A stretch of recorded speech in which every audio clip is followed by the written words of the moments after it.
Saudi আরবের জেদ্দায় যুক্তরাষ্ট্রের সঙ্গে আলোচনার পর কিয়েভ ওয়াশিংটনের প্রস্তাবিত ৩০ দিনের রাশিয়া ইউক্রেন যুদ্ধবিরতিতে সম্মতি জানিয়েছে। সৌদি সংবাদ মাধ্যম আল আকবরিয়া মঙ্গলবার রাতে টুইটারে দেওয়া এক বিবৃতিতে জানিয়েছে, সৌদি কূটনৈতিক প্রচেষ্টার ফলে জেদ্দায় মার্কিন ইউক্রেনীয় আলোচনায় সফলতা এসেছে। বুধবার তুর্কি বার্তা সংস্থা আনাদোলু এক প্রতিবেদনে এ খবর দিয়েছে। এতে বলা হয়েছে, ৯ ঘণ্টার মার্কিন ইউক্রেনীয় আলোচনার পর ইউক্রেন ৩০ দিনের জন্য একটি অস্থায়ী যুদ্ধবিরতিতে সম্মত হয়েছে।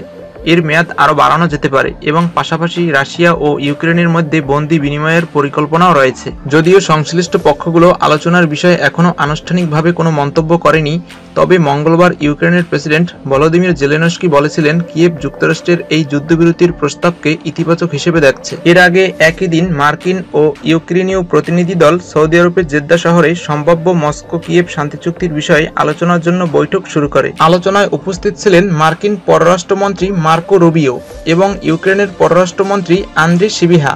এ সময় সৌদি পররাষ্ট্রমন্ত্রী প্রিন্স ফয়সাল বিন ফারহানও উপস্থিত ছিলেন। এর আগে সোমবার জেলেনস্কি টেলিগ্রামে দেওয়া এক বার্তায় বলেন, ইউক্রেন যুদ্ধ শুরুর পর থেকেই শান্তির জন্য কাজ করে যাচ্ছে, তবে যুদ্ধ দীর্ঘস্থায়ী হওয়ার জন্য রাশিয়াকেই দায়ী করেন তিনি। ২০২২ সালের ২৪ ফেব্রুয়ারি রাশিয়া ইউক্রেনের বিরুদ্ধে সামরিক অভিযান শুরু করে।